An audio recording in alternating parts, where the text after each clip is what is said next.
好了，等明儿一早一出宫，朕就摇身一变，变成钦差大臣龙三了。我看到皇上给自己下了道圣旨，封自己是钦差大臣，我突然想到了一个人。想起谁了？我不能说。少装可怜，没有外人在的时候，你的嘴上从来都是不把门的。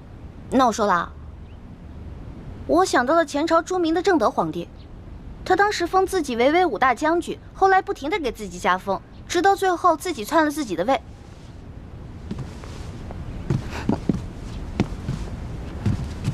你居然拿朕和正德那个昏君比！看，生气了吧？小心眼儿。我只是突然想到了这个典故，就是想在肚子里腹诽一下。本来我不想说的啊，是你让我说的。你看，说完你就生气。正德这个皇帝啊，从来就没有认清身为皇帝的职责，他只是把皇帝当成了一个游戏，而把天下的人都当成游戏的筹码。他是朕的前车之鉴，朕是绝对不会效仿他的。朕写了这道圣旨，只是为了出宫查案方便。是，我的龙小弟是天底下最好的皇上，是个圣人，是个天子。那个正德就是个糊涂虫，他连给我的龙小弟提鞋的份儿都不配，是不是啊？这话听着舒坦。千穿万穿，马屁不穿。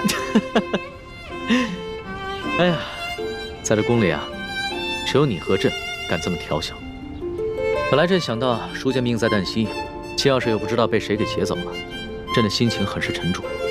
没想到跟你说笑两句，心情就轻松了下来。好了，有了这道圣旨，又有了这个如朕亲临的金牌，应该足以应付出宫以后的一切状况了。我来帮你保管。那可不行，你连自己都能弄丢了，我可不能把这个圣旨和金牌交给你这大马虎保管。看不起人是不是？在宫里你罩着我，但是出了宫以后，就是我罩着你了。吹，使劲吹啊！大清朝吹牛不上税。给我。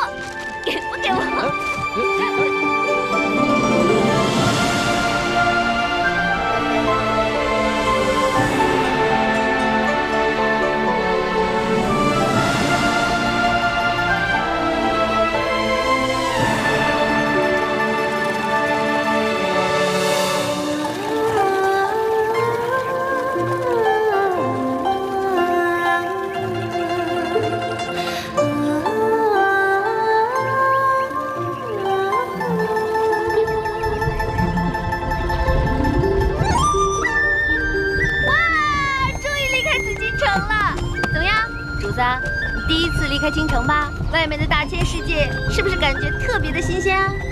那当然了，紫禁城不过就是一个人工雕琢的弹丸之地，哪儿比得上这自然风光、秀丽景色呀？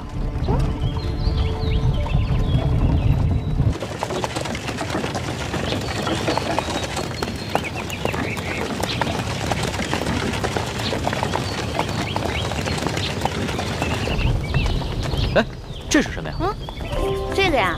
这个是新娘回门，是民间的风俗。现在你知道了吧？外面的大千世界啊，可比你的紫禁城里面有趣多了。朕确实是大开眼界了。不过咱们可不能只顾着观光，还得抓紧赶路。这输送兵的伤势极重，随时有可能不治，朕得赶着见他最后一面。错了！你出了紫禁城就不能老说朕了，得说我。对，朕。说习惯了，一时改不过来。那你当时冒充龙三侍卫骗我的时候，怎么谎话变得那么溜啊？也没见你说漏过啊。其实我当时也说漏嘴过，只不过呢，被我自己圆回来了，没发现而已。某些人啊，自诩聪明，其实笨得要死。反正这笔账我一直会记着的。好啊，那老大永远记着，小弟我也永远记着。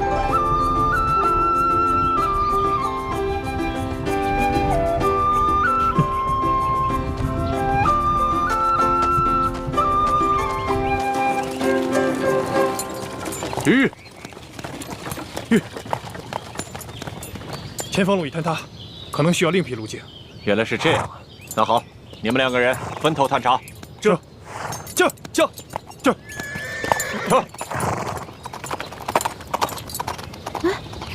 那个不是纳赛吗？他们都乔装打扮成侍卫，一前一后的干嘛呀？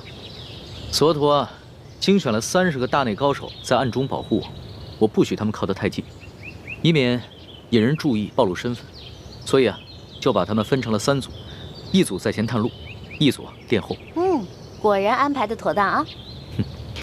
索额图以前只是被鳌拜打压得太狠了，所以不得不韬光养晦。其实啊，他还是挺有能力，对朕很忠心的。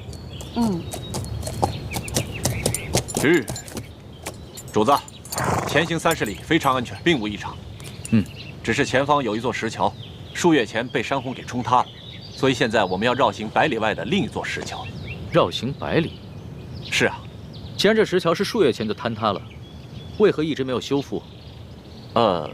这个，看这地界，应该还没有出顺天府的管辖区吧？哦，这顺天府尹是干什么吃的？可能他们现在缺乏经费吧？缺乏经费？前阵子就有不少大臣上折子弹劾，说这个顺天府尹甘国泰上个月借着给他老娘过70大寿，光是纯金打造的观音大士像就收了10几尊，现在轮到为百姓铺路修桥，他就没钱了。他少修一座桥不打紧，可所有的行人就必须绕行100里，百姓们的不便，在他眼里就这么微不足道吗？是啊，主子，主子息怒。主子啊，别生气了，这出宫一路上啊，肯定会碰到很多宫里见不到的奇奇怪怪的事情。你要是每件都生气，得生气到什么时候去啊？不如这样吧，你看啊，我把这条路上的每一件事都记录在册，等回京以后慢慢的处置，怎么样？是吧，索大人？是啊，是啊，世淑姑娘说的是啊，主子。也只能如此了。事有缓急，待我先见过书剑以后，回京了之后再行处置吧。出发。这，主子，来，我们走。撤。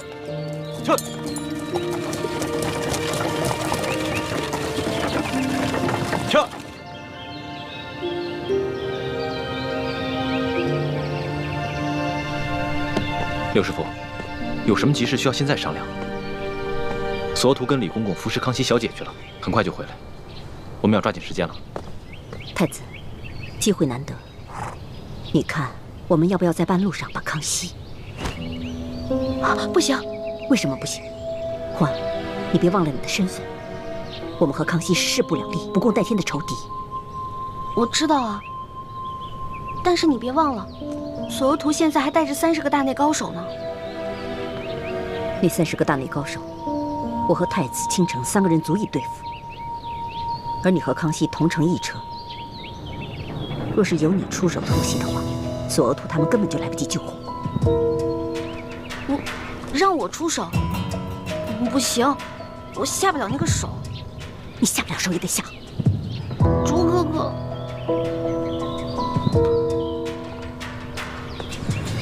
六师傅，康熙暂时还杀不得。为什么？你不是说康熙聪慧博学又很勤政，是我之大敌吗？是，但我们要推翻的是大清朝廷，而不是康熙一人。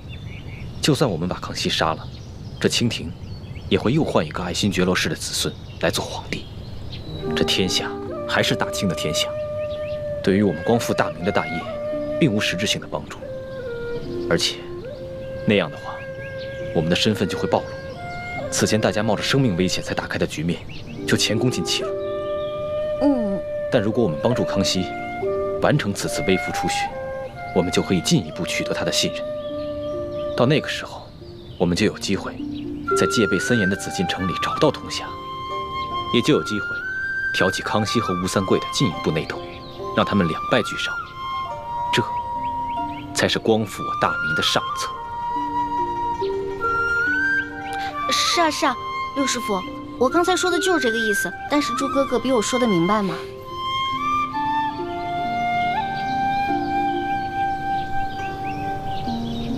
师傅，我也赞成大师兄的策略。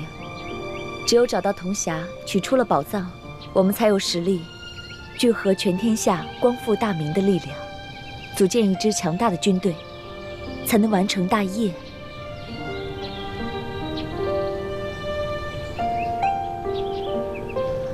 六师傅，你别怪薛姐姐嘛。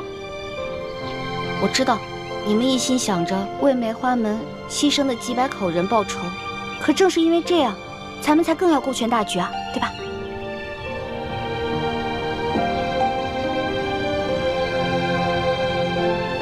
师傅，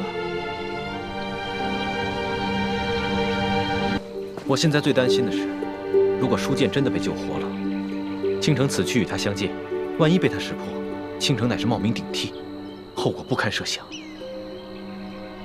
事已至此，担心也无用，也只能随机应变了。不过我觉得，舒剑受了这么重的伤，未必能瞧出破绽。薛姐姐说的对。哎，朱哥哥，趁着康熙还没回来，你陪我去小河边洗洗手呗。好，走。朱哥哥快！哇，朱哥哥！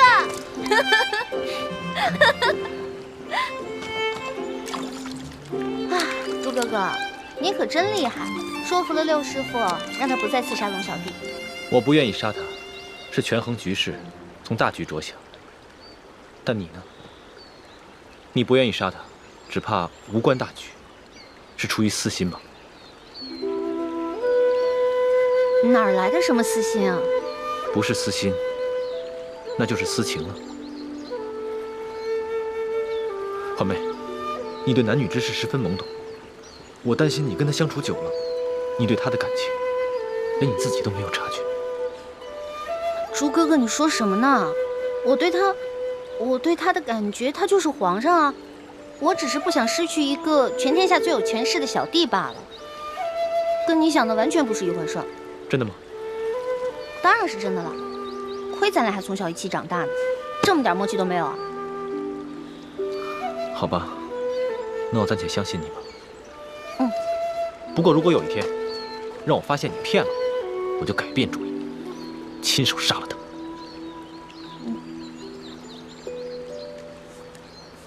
朱哥哥，你现在这样的眼神好恐怖啊！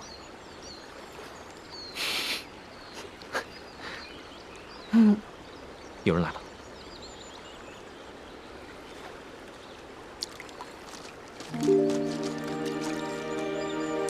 老大，你洗个手怎么洗这么久啊？龙小弟，你过来啊，这儿的水可凉了。别光顾着玩了，舒剑伤得那么重，恐怕撑不了几天了。咱们还是赶紧赶路吧。知道啦。主子，咱们走吧。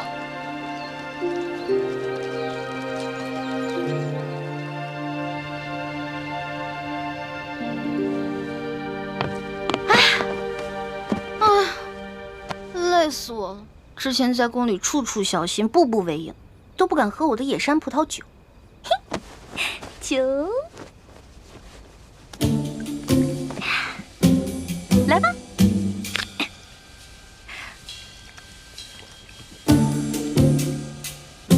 哇，好爽！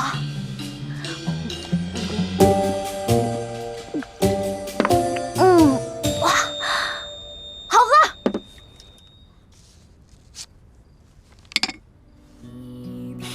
春秋待酒浇，江上舟摇，楼上燕赵。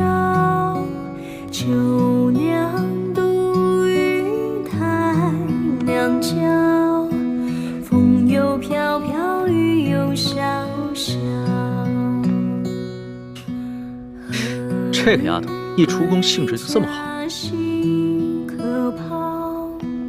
影子声调，心自相烧。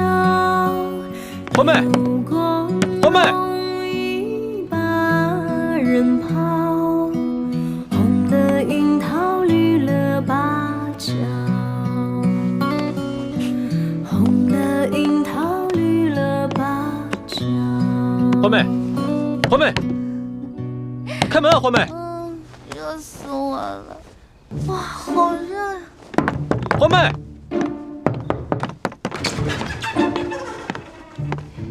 环妹，怎么了？一准是喝醉了。以前就有这样的毛病，喜欢喝酒，偏偏呢酒量又不行，没喝几杯就醉了，一醉就会旁若无人的且歌且舞。肯定啊，是在宫里面憋坏了，这一出宫啊，就跟撒了欢的马似的。花儿，欢妹，开门！花儿，欢妹，花儿，欢妹。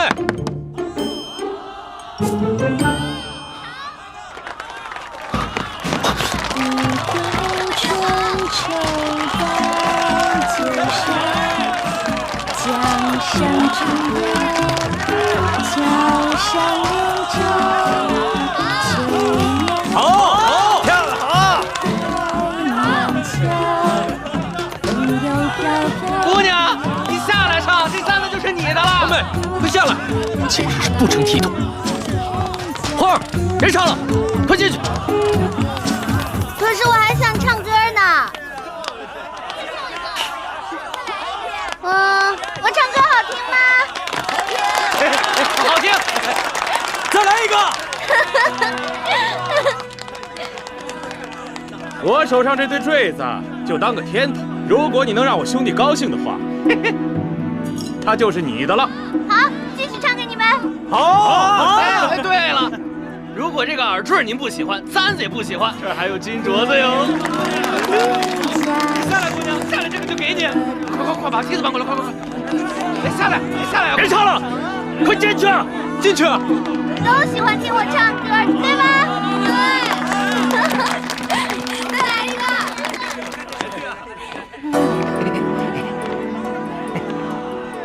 来，姑娘，也给你戴上。来，伸出手来。金镯子，我才不要什么金镯子呢，不要。这个不喜欢呐，没事，爷还有杨志毅的镯子呢。欢妹，给我下来！哎，小心，老爷！谁啊？你呀，好大的胆子，敢搅爷的好事儿！你哪来的？搅你好事怎么？啊！你再动我一下，我动你怎么了？找死啊你！啊！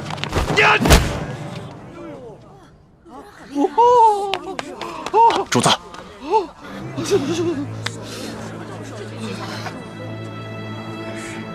住手！闪开！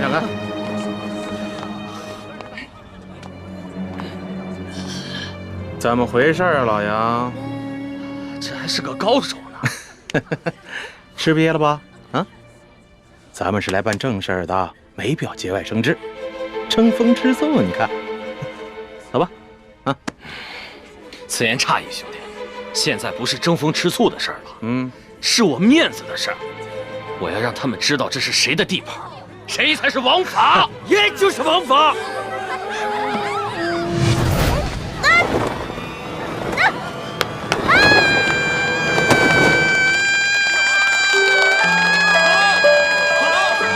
别叫！酒醒了之后，看着，看我怎么罚你。哎呦，公子，多有得罪了。我不知道这姑娘是您的丫头，要不您把她让给我，我给您1000两银子。我出2000两，我出3000两，滚！猪哥哥，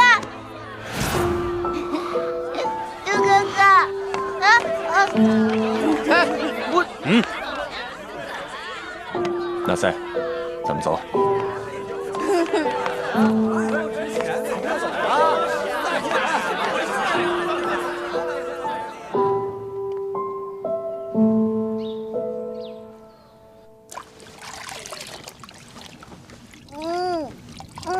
一欢，哎呦，你可算醒了。来，过来擦把脸，喝杯茶吧。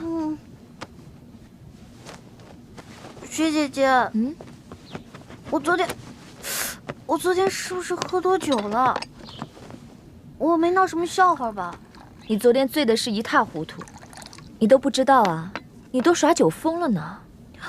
啊，不是吧？当然是真的。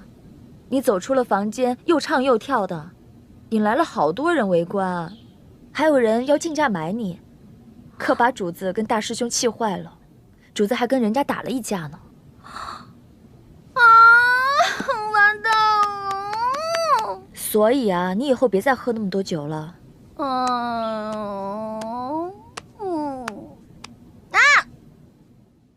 又香又甜的品尝座。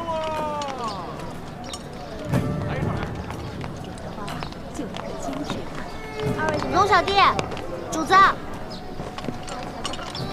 这个喜欢吧？哎，朱哥，您再看看。都不理我，我找雪姐姐。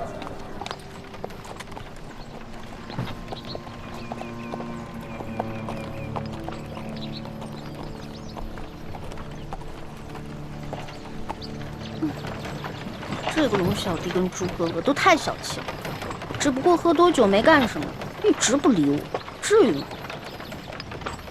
你呀，你还好意思抱怨？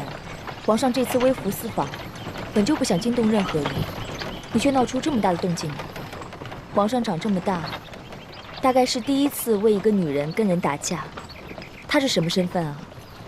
连尊贵都不顾了，他心里当然气了。至于大师兄，你本就是他从小定亲的未婚妻，他心里肯定更气了。关键是我不知道那个野山葡萄酒后劲儿那么大，哎，喝的时候甜甜的，结果喝下去一会儿脑子就一片空白，什么都不知道了。欢儿，你平时任性妄为也就罢了，怎么在这个特殊时刻也不知道检点一下？你知不知道，昨天晚上我们大家有多担心你？万一你醉酒后一不小心泄露了大家的身份怎么办？还好你昨天晚上只是唱歌跳舞耍酒疯，没有说错话，不然这段时间我们所有人的苦心经营全都白费了。哦，花儿知错了，以后再也不贪杯了。大赛，义父，让他们去把马喂一喂，然后你再安排几个人四周警戒一下。这。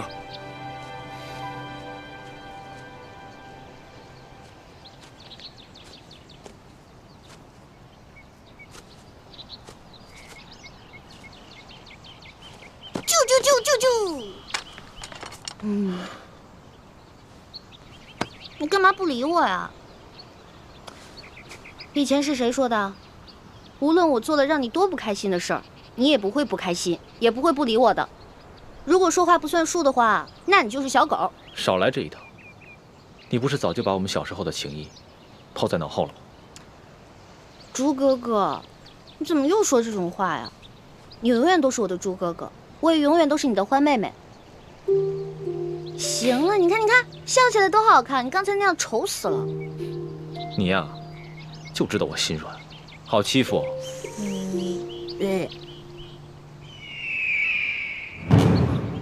四师傅有急事召唤我，但是如果我这个时候离开，势必会引起康熙和索图的怀疑。要不这样吧，我去。如果康熙跟索额图问起来，你就说我因为你们都不理我，跟你们耍性子。好，快去快回。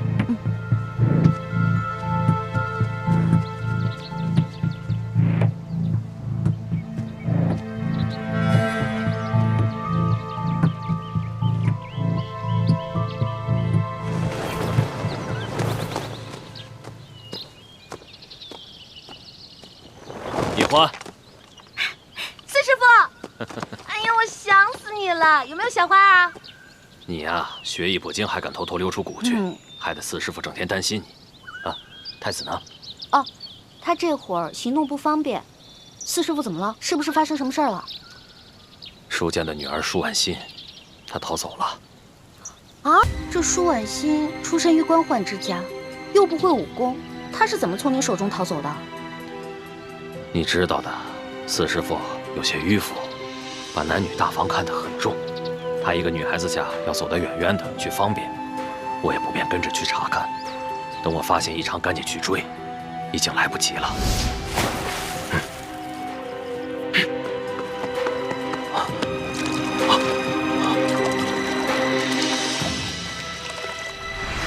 你知道的，你四师傅是旱鸭子，不会游泳。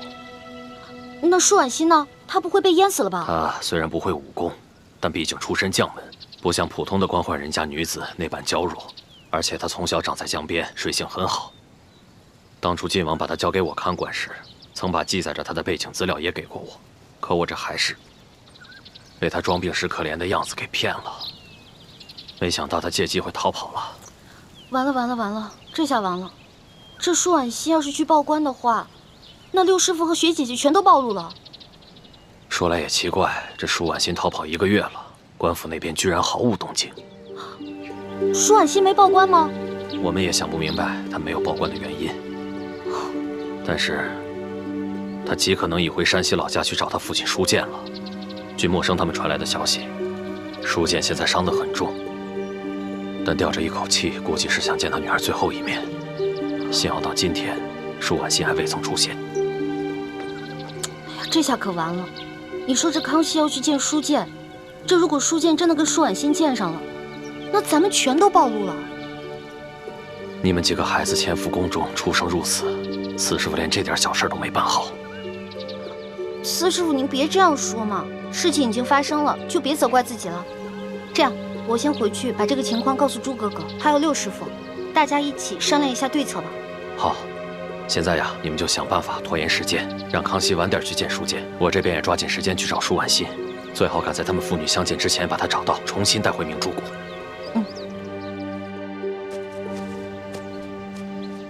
李太医，索大人啊，这世淑姑娘怎么不见了？啊，她呀，她看我跟主子都不理她，觉得没趣，就赌气跑了。哼，是吗？那这样的话，我们是不是应该让人去找找她？哎，不用找，这丫头的脾气我了解，她就是故意使个小性子。这会儿啊，不知道在哪个林子里等着我们去找她呢，咱们就偏不去找她。她觉得自己这招不起作用了，自然就回来了。哦，是吗？没想到世淑姑娘这么小孩子心性。哎呀，不过这天色不早了，主子又急着赶路，恐怕她这么耽搁时间，主子会不高兴的。这样吧，我们先走，她回来发现我们不在了，自然会跟上来的。那可不行。主子虽然着急赶路，可更担心世淑姑娘的安危。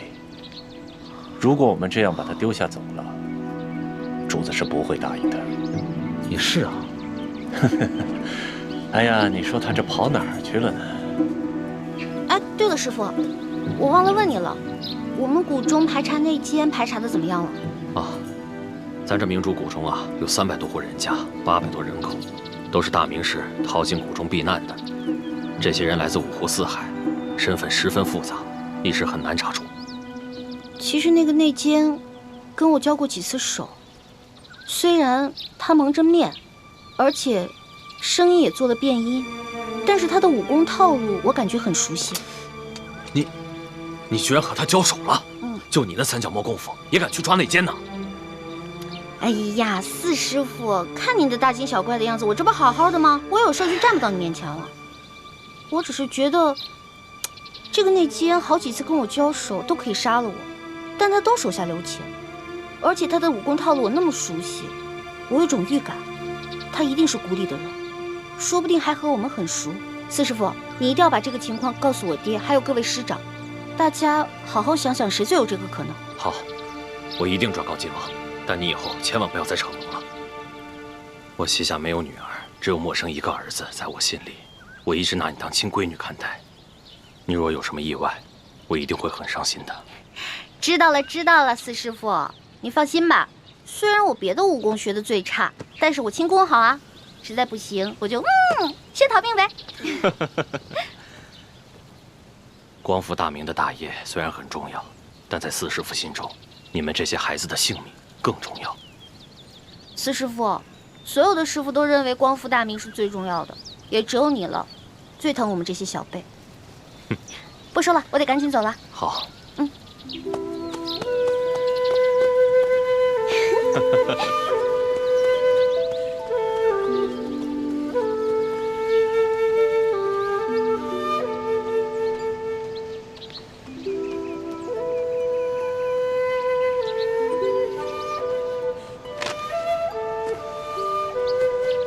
左土。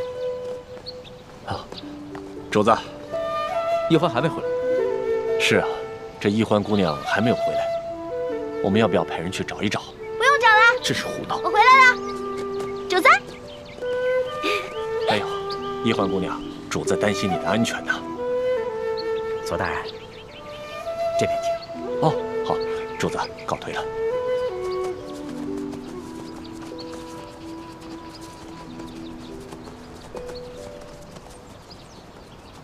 龙小弟，你还生气啊？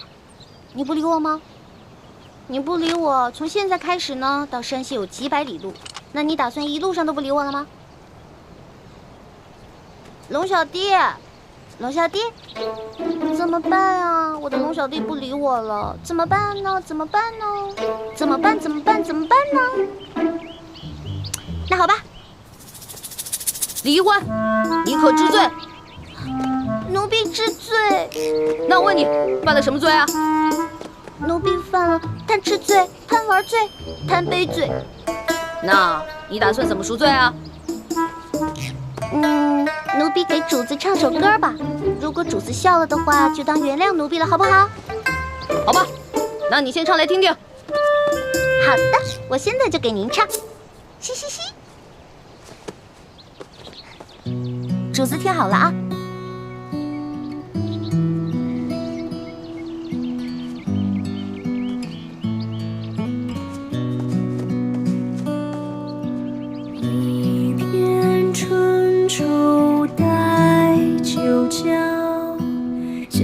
上舟摇，楼上燕巢，秋娘独语台娘娇，风又飘飘，雨又潇潇。何日归家兮可抛？影自生凋，心自相烧。流光容易把人抛，红了樱桃，绿了芭蕉。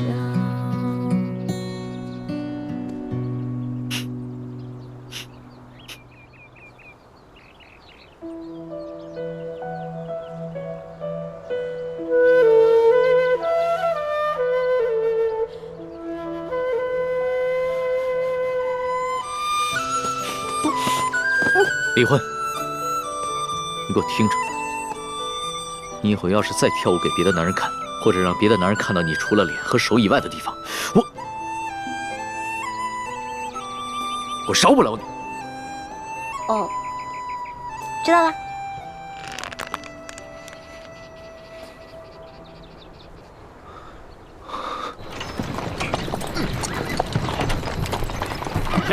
停！在马，过来交钱。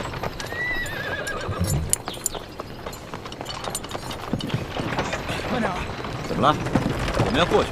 废什么话？到那边交钱。交钱。军爷，我们过路要交什么钱啊？要想过关，先交税钱。哦，税钱。怎么不走了？主子，这军爷说了，他要收您的过路钱啊。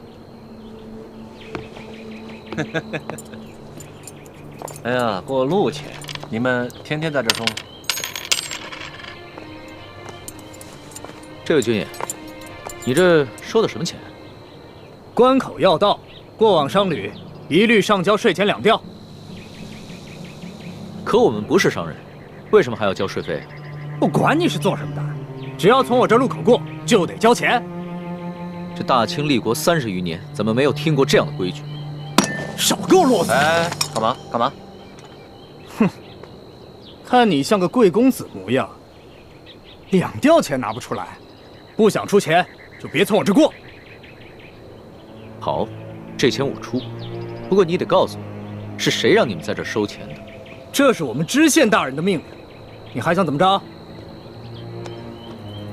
龙小弟，这一个小小的知县就敢巧立名目胡乱收费，再大点的官可了得呀！哎，回去告诉你们大人，就说他头上那顶乌纱帽很快就要保不住了，知道吗？我们知县大人，朝廷里有人，就你们，算哪根葱啊？我们算。行了，咱先别说了，别耽误了主子的正事儿啊！哎，把钱拿过来。这次出巡，看来真是出对了。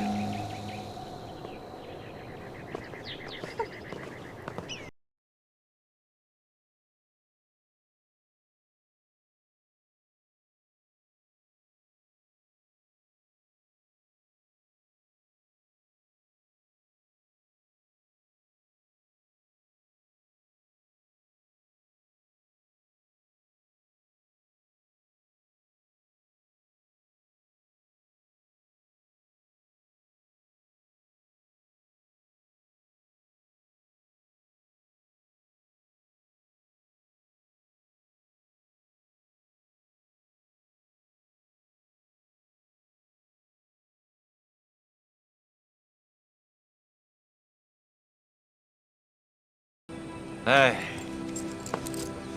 你们呀，真的不知道什么叫王法。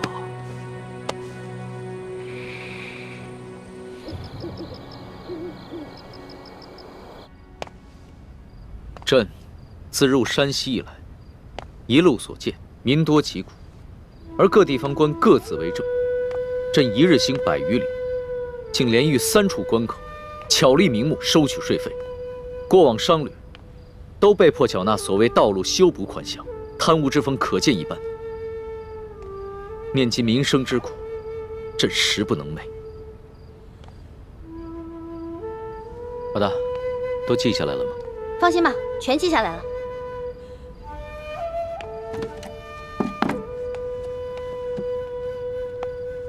老大，你觉得我能算是一个好皇帝吗？你啊，马马虎虎吧。你别生气啊！你之前跟我说的，让我在你面前不能说假话，只能说真话的。要是你以前这么说的话，可能我还会不高兴。但是现在我不会了。你说的对，我确实只是一个马马虎虎的皇帝，离一个好皇帝还差得远呢，差得远呢。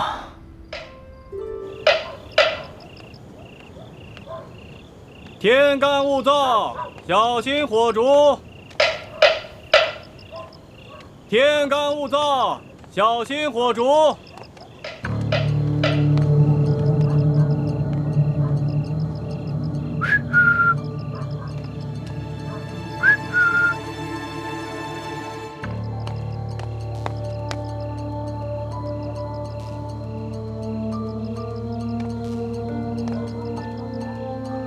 叶师弟呢？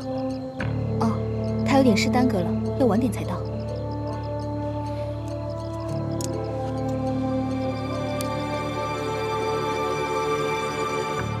这就是那1号金钥匙。这是我从吴应奇押送的永历帝遗物当中找到的。只有义父才能辨别这把金钥匙的真假。但义父回明珠谷清查内奸去了，下月才会回京城和我碰头。这把金钥匙先交给我保管。就在我得手的第2天，吴应奇就将永历帝的遗物交给书剑保管了。那书剑直接当着我们的面，找出那把金钥匙，挂在自己颈上，贴身保管。只怕书剑做梦也想不到，他拼死保护的这把金钥匙，居然是一把假钥匙。遇到劫匪的时候，你们也在这，可有发现什么线索？那帮劫匪很有可能是吴三桂派来的。在出事的头1天晚上，吴三桂派人悄悄找到了吴应奇。父王命你连夜快马赶来，有何急事？王爷问2公子，在永历帝的遗物中，可否见过一把金钥匙？有。卑职奉王爷之命，请2公子立刻将金钥匙交给卑职，用这把假的金钥匙调包。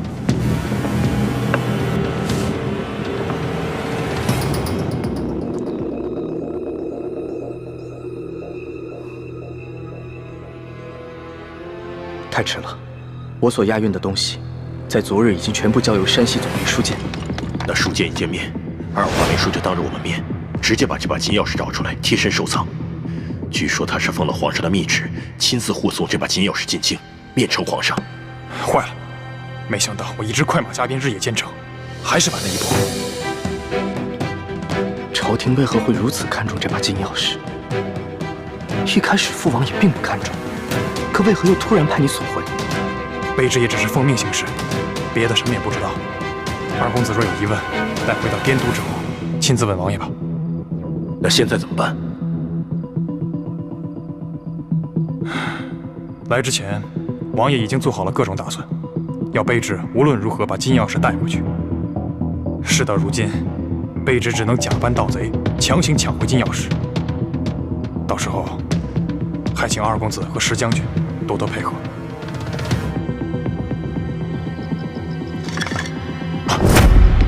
谁？紧接着第2天，书剑就遇刺了。石青红率着手下假作抵抗，我和叶师弟自然也不会真的出力。书剑虽然是个好将领，精通兵法，却武功平平，而吴三桂派来的一帮杀手们，个个武功高强，不一会儿就将书剑带的200精兵杀得七零八落。看来，吴三桂已经知道了金钥匙的秘密，否则不会派人连夜追回。只可惜他万万料想不到，我们赶在书剑之前就已经调包了金钥匙。他们不惜劫杀朝廷命官，担了天大的干系，却只找回一把假钥匙。这倒是个好机会。康熙跟吴三桂本来就彼此猜忌，我们正好可以借此机会激化他们的矛盾。那书剑伤势如何？他一直昏迷不醒，但还强撑着一口气。千万要留心书剑伤势的变化，同时留心舒婉心是否出现。如果有意外的话，马上联系我们，千万不能让康熙提前得到消息。我明白。原本你拿到金钥匙，我和叶师弟就准备趁着给书剑寻找良药的机会不辞而别。可如今出了舒婉心这个变故，我们也只能再回到吴应奇的身边了。辛苦你和叶师弟了，我们这边就不如你们那边顺利了。好不容易找到了铜匣，又被人调了包。关于明珠谷的内奸，我和叶师弟也想了很久，却不知该怀疑谁。以后大家行事要更加谨慎，如果有什么行动的话，一定要守口如瓶，千万不能让更多的人知道消息。好，我明白。大师兄，我该赶回去和叶师弟会合，再一起返回吴应奇的身边了，以免石青红起疑心。樊师妹，叶师弟为什么不来见我？他究竟去了哪里？我也不知，问他，他也没说。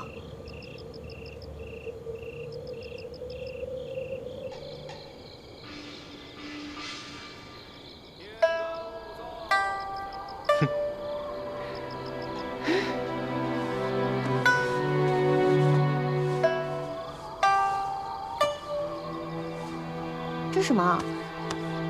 打开看看。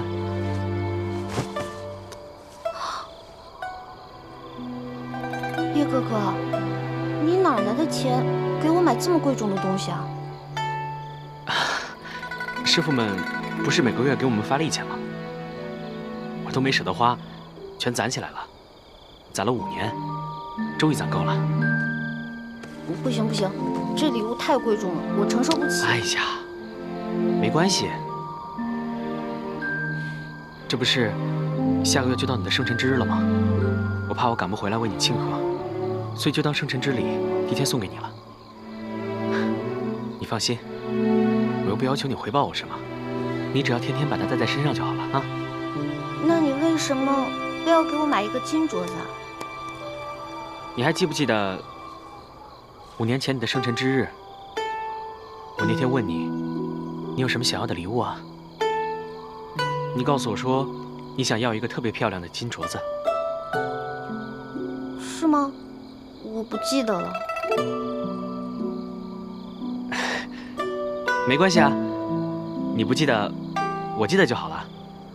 虽然你当年只是随口一说，可是5年来，我一直都记在心里的。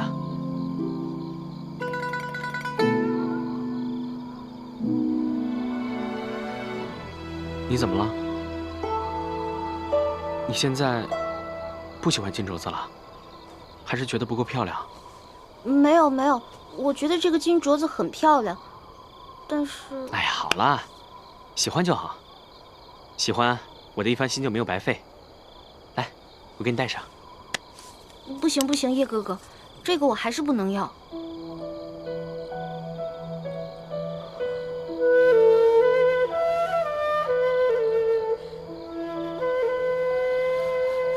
我知道，你现在有了康熙这个结拜兄弟，什么都不缺。他随便送你个首饰，就比我送你的金镯子贵重100倍、1000倍。可小师妹，我希望你明白，有些事情不是金钱可以衡量的。不是叶哥哥，我不是这个意思。这个镯子很好看，我也很喜欢，但是你还是把它留着，送给你以后心爱的女孩吧。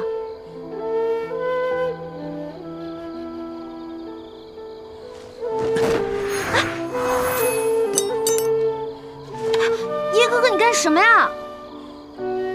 小师妹，这个金镯子是我买来送给你的，你不要，我也不会送给其他女孩。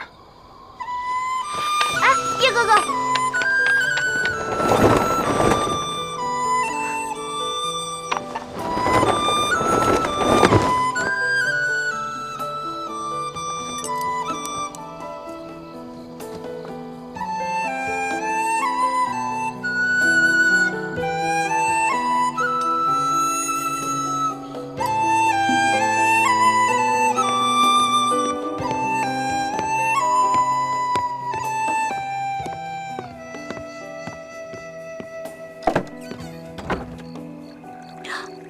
朱哥哥，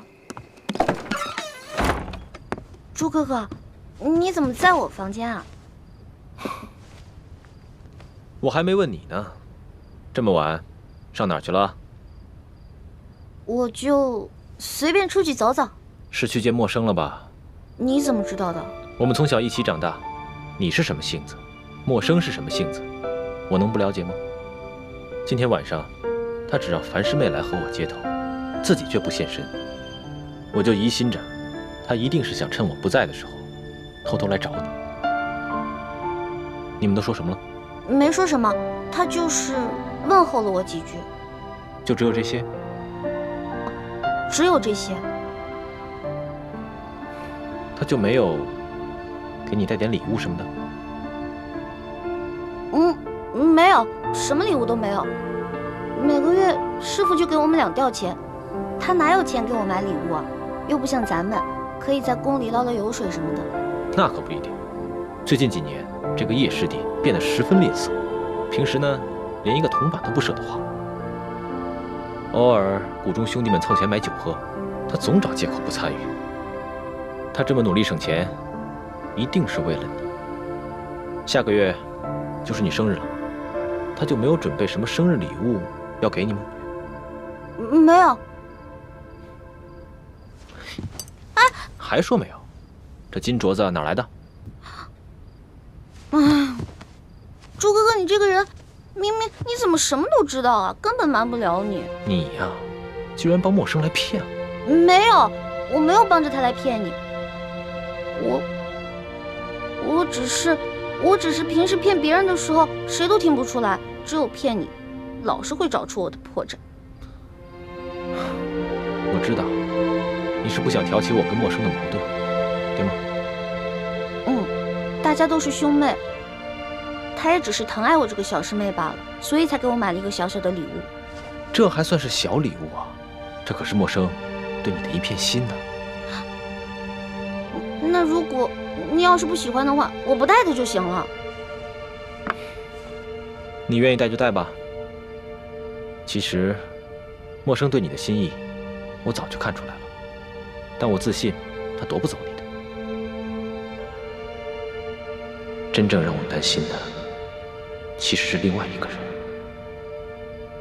时候不早了，你早点休息吧，明天一早还要赶路呢。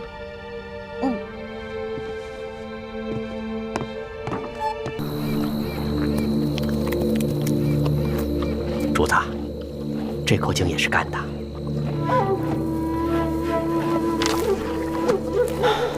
进入山西以来，这旱情是越发的严重了。是啊。老人家，这口井也没水了。这儿也没水了。哎呀，这可咋办呢？老汉带的水早就喝光了，此去我女儿家中，这还有10几里路呢。老人家，我这儿还有一壶水，你先拿去吧。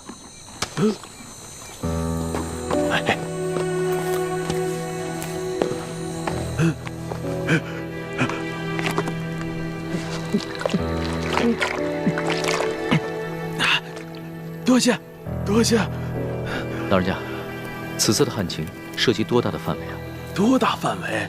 这方圆数百里，5万顷土地，12万人口，颗粒无收，颗粒无收啊！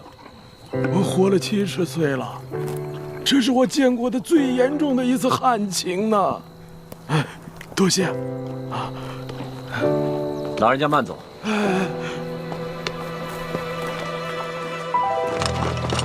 主子，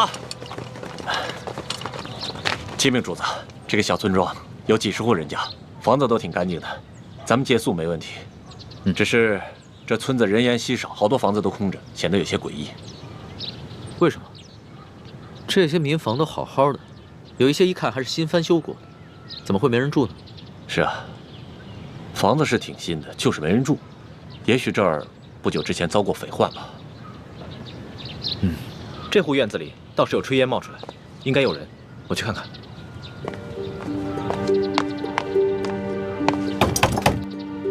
有人在吗？官爷不必再催了，老夫就是死也要死在自家老宅子里。不是官爷啊！老人家，我们是过路的外地商客，错过了宿头，能否在这里借宿一宿？房钱要多少，随便你开。不必给钱，我们这个村子什么都缺，缺水，缺粮食，缺人，就是不缺空房子。你随便住吧。老人家，此话怎讲？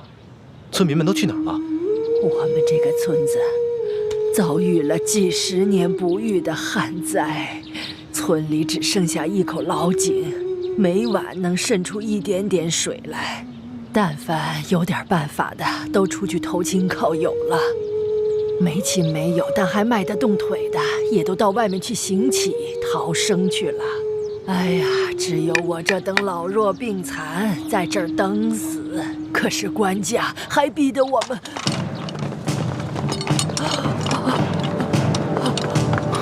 快保护主子！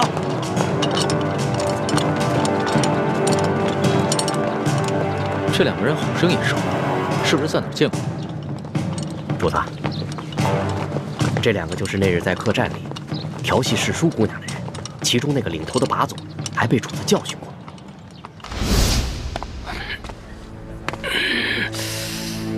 怎么回事啊，老杨？这还是个高手呢。吃瘪了吧？哦。干什么？我问你干什么？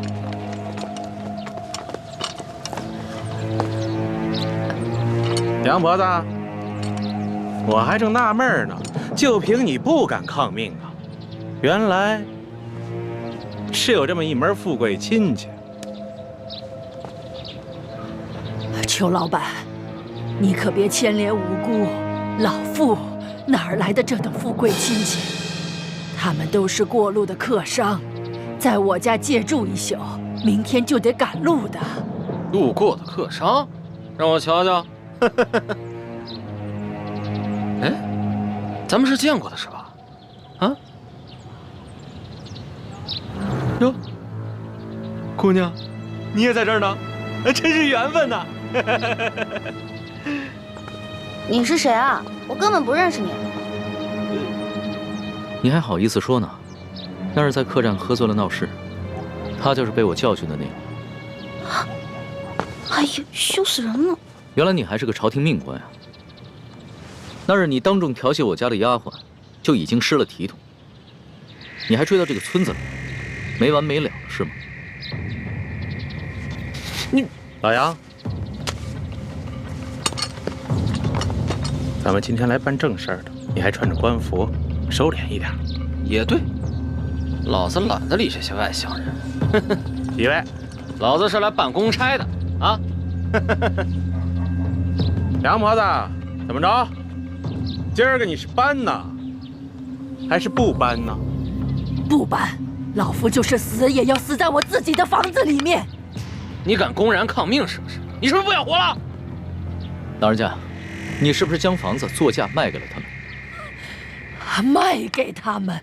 客官，这房子是老夫夫家留下来的祖产，房子后面还有几亩良田，老夫家祖孙几代人就靠这点良田生活。如今虽然不幸遭遇了旱灾，可老夫也舍不得变卖这个祖产呢。这个裘老板仗着官府里有人，随便给了仨瓜俩枣碎银，就要强行圈走咱们整村的房田地呀！你闭嘴！老不死！裘老板给你安置费已经是大发慈悲了，你还敢在这里计较或多或少的？你信不信我现在就捆了你？行了行了，杨婆子，圈地的文书是巡抚衙门发的，你向几个过路的客商诉苦，有用吗？可是在下听说，顺治爷曾下过明诏，废止圈地。几位是读书人吧？啊，哼，看着就像，带着那么一股子迂腐劲儿。古往今来，这皇帝总说王子犯法与庶民同罪，但谁曾见过哪个王子犯法真与庶民同罪？就算是在皇城根底下，那些王公大臣不也是一大片一大片的圈地吗？皇上不也是睁一只眼闭一只眼吗？几位是过路的客商，我劝你们别多管闲事。听清楚了吗，老太婆？明日一早，我就带人来这里破土强拆。届时你还没搬走的话，那我就把你埋在这破房子里。老夫就在这儿等着你们，我就是死也要死在我自己的老宅子里面。哼！巡抚衙门令，凡是胆敢公开对抗官府者，皆按谋反论处，格杀勿论。所以今天老子就是杀了你，也是在执行公务。最后再问你一遍，搬还是不搬？不搬。那明白了。你既然铁了心不搬了，那也好。那你今天晚上就吃得饱饱的，免得明天做个饿死鬼啊！呸！看什么看？小心我把你双眼给挖出来！哟，瞧瞧，富商家的丫鬟都不一样，脾气这么大，挖我眼珠子？来来，挖！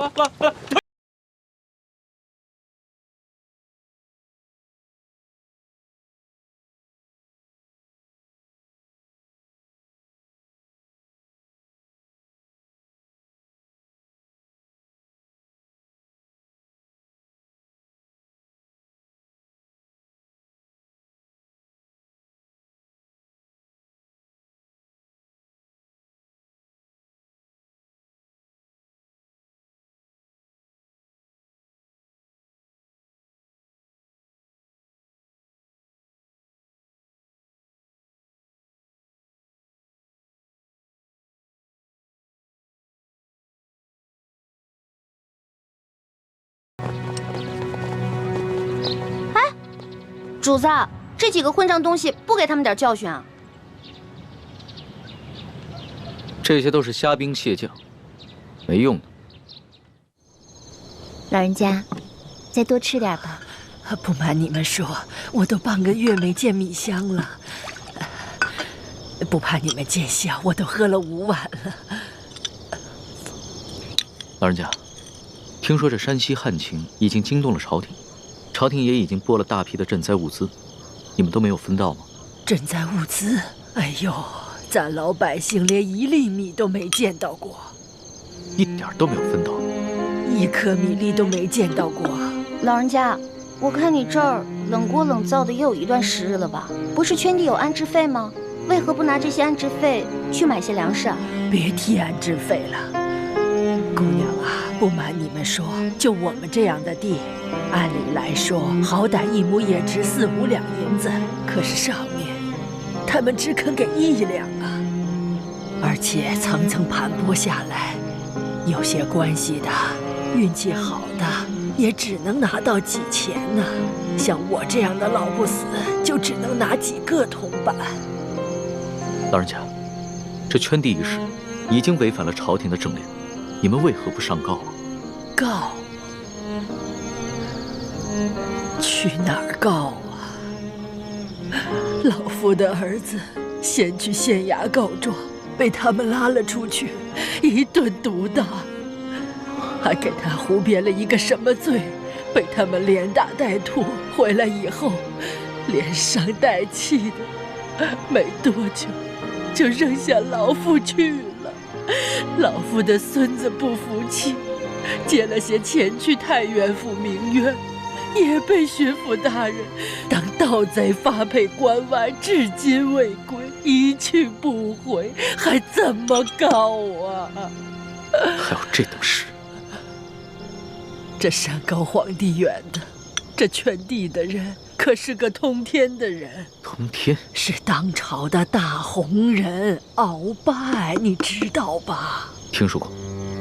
山西巡抚刘德昭，他就是鳌拜的门生，还有那个圈地的裘老板，他就是刘德昭继娶的夫人的小舅子。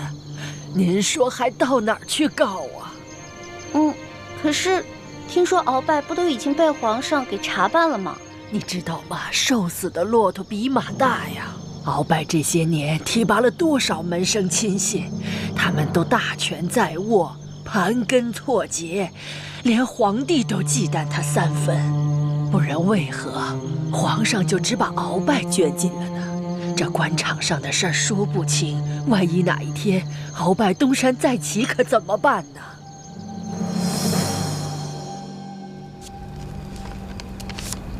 好了，主子，今天的见闻全都记下了。你小心收好，等我回京了之后，就一桩一件的查，一个一个的办。主子，消消气，今天晚饭都没有吃，保重龙体要紧啊。坐吧。是。这所见所闻，我还怎么吃得下？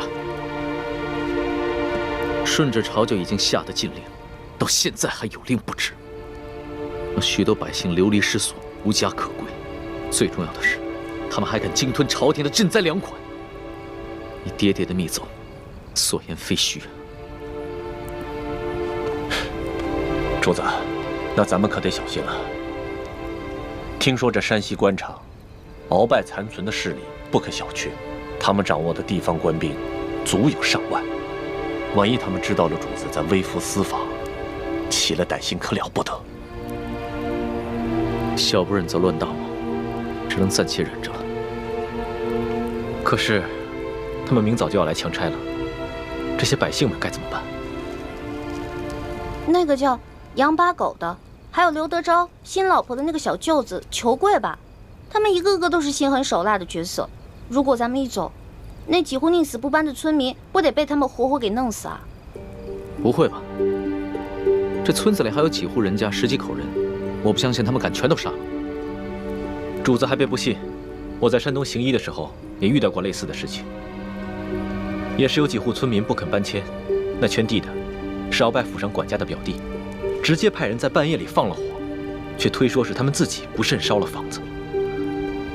那几户家人当中，有几个性子烈的，想要上京告御状，却在半路上被一伙身份不明的歹人给杀了，案件至今未破。啊，老奴老家也发生过这样的事情。那部班的一家5口被灭门，却推说是得了瘟疫，其余人也都是敢怒不敢言。那怎么办呀？咱们可得救救他们呀，不然咱们走了，这些老百姓不得被那些豺狼给吃了？可现在书见伤势危急，我必须尽快赶过去看一看，听他详细汇报山西官场的情况。只有掌握了足够的证据，才能把这些豺狼一网打尽。那我们就眼睁睁看着这些豺狼把人给吃了吗？哎，诗书姑娘，现在主子的安危是最重要的。这俗话说得好，强龙不压地头蛇。主子您的身份是万万不可暴露的。这样吧，待会儿我们进村查一下，然后再做打算。这，哎，主子，您瞧，那户人家好像有人哎，你听，他们好像刚生完孩子。只可惜，明天一早就得拖家带口背井离乡。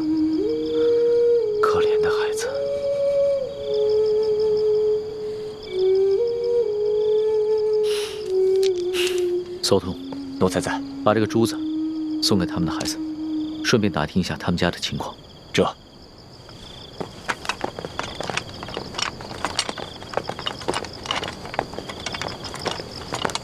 一欢呢？刚刚还在我身后呢。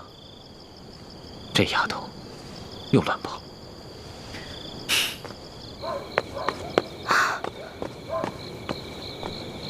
哎，我明明听到有人求救的呀！救命啊！快走！救命啊！站住！干什么呢你们？当兵的居然强抢民女啊！哎呦，瞧这小脸够水灵啊！要不一起带回去吧？舅老爷见了一定喜欢。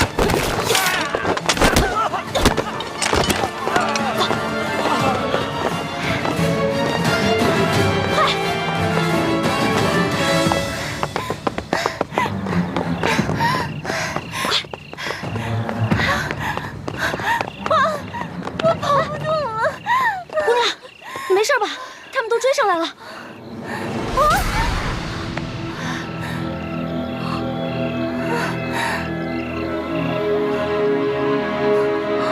天哪，她怎么长得这么像徐姐姐？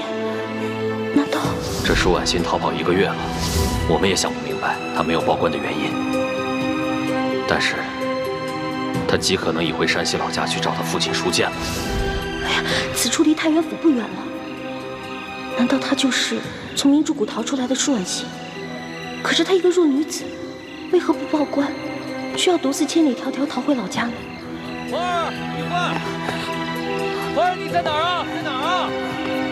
一欢，姑娘，咱们躲这儿。快点，就这儿啊！快！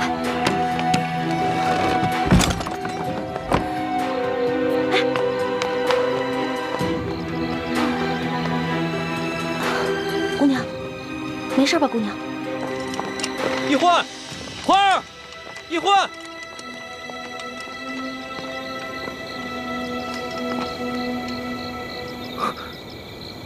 屋里好像有欢妹的呼吸声，但似乎还有另一个微弱的呼吸声。欢妹竟然没有发声，定是事出有因，不便现身。这丫头跑哪儿去了？这丫头真是太不让人省心了。一欢，没事吧？你脸白成这样，是不是特别饿啊？来，姑娘，吃吧。啊，谢谢。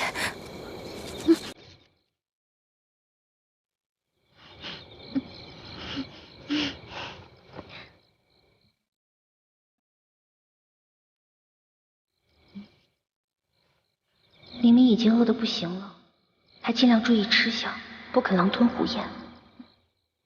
看来应该是出身名门的大家闺秀啊。不好意思，我已经2天没有吃东西了。谢谢女侠仗义相救，谢谢女侠。别，太客气了。姑娘，我看你也不像这个村里的人，你为何一个人啊？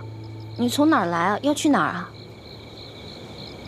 小女子本是山西太原府人士，途经此处，看到一处空的房屋，本打算暂借一宿，谁想到我刚住进去，就有2个官兵闯了进来，说我强占民宅，要抓我去见官。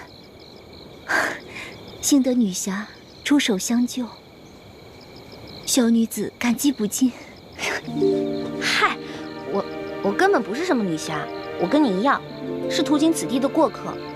你我相遇也算是缘分，不如互相留个姓名，他日江湖再见的时候也是朋友了。我叫易欢，你呢？是易女侠。易女侠武艺高强，又仗义助人。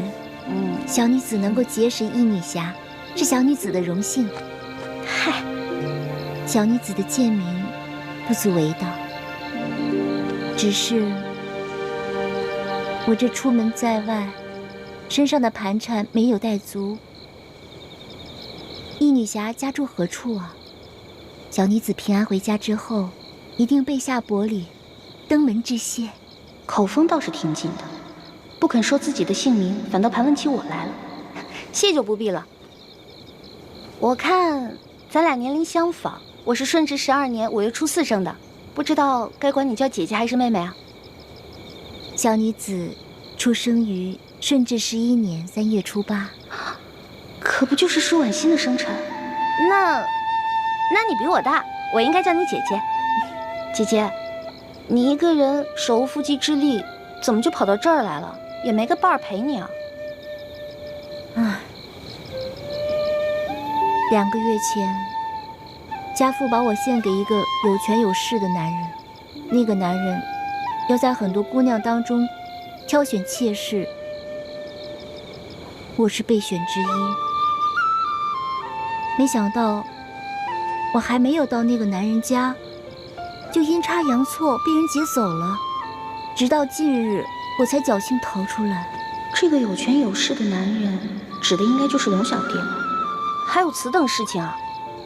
那你逃出来以后为什么不去报官啊？你现在难道要去找那个有权有势的男人啊？不是这样的，我未曾去报官，是因为那些劫走我的人固然可恶，但是我不恨他们，反而心存感激。为什么呀？家父把我献给那个有权有势的男人做妾，并非出于他的本意，实在是那个男人太有权势，家父不敢违逆，因此我在心里早已发了誓，若被那男人选中为妾，那我便以死明志。其实那个男人有权有势，也是个不错的归宿啊。你宁死不从，莫非？我看你戴的这块玉应该是鸳鸯玉吧？你戴的这块是雄的，那雌的那块，莫非姐姐已经有心上人了？啊，那我明白了，怪不得你从劫匪那儿逃了以后不去报官，你现在是想去找你心上人啊？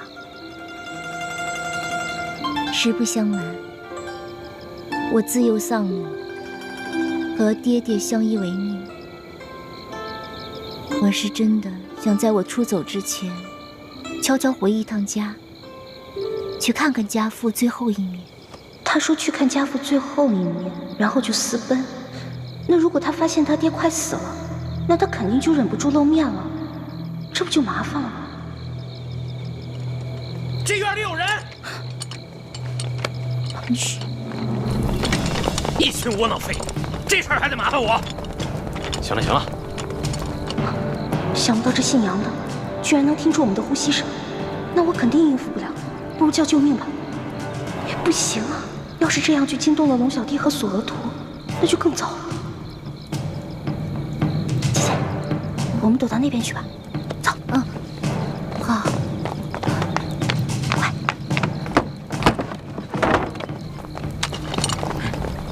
怎么了？这边，快走，跟上。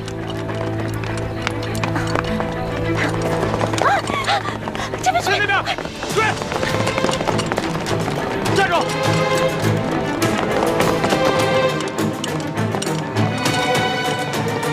这一关到底跑哪儿去了？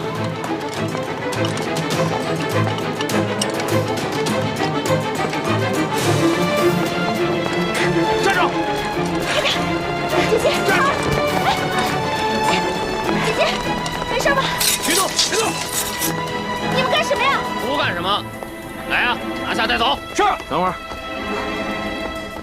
你不是？哎，老爷，哎，啊，这丫头不是跟那几个富商在一起的吗？啊，怎么了？我总觉得那几个富商没那么简单。找另外一个，这个不抓，免得节外生枝啊。也行。啊，兄弟们，把这个带走。是。快走！不行，姐姐，后面，姐姐，快走！雨翔，快点！姐姐，姐姐，别喊了，现在没那边有好多人声，去看看。好，老实点儿，走。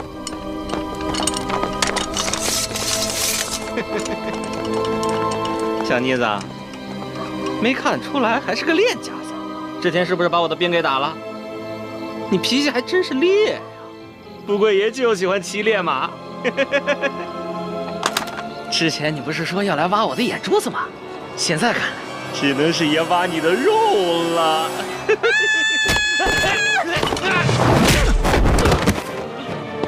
老大，你没事吧？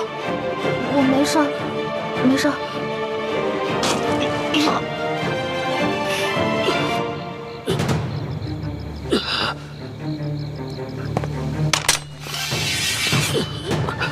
你们别乱来，我可是朝廷命官。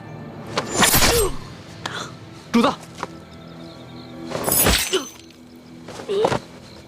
他敢轻捕一环，死有余辜。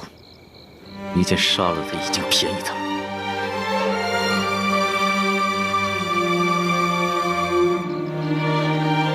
这还是我平生第一次亲自动手杀人。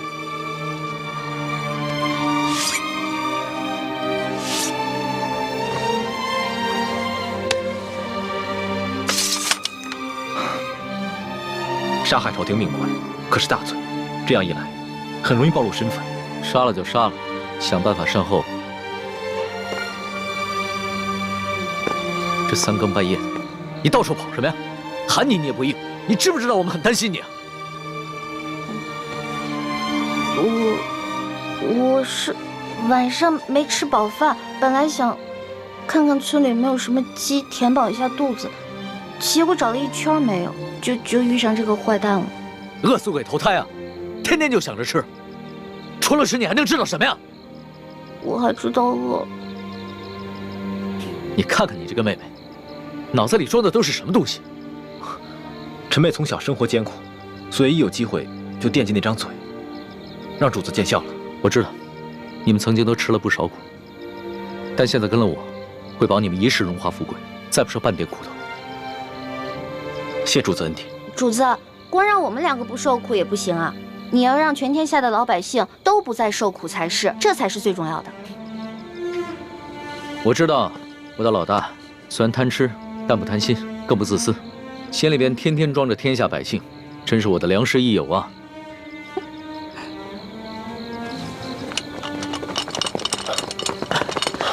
主子，主子，这怎么回事？不必慌张，先找个地方把他埋了吧。来人呐，把他拖下去。这。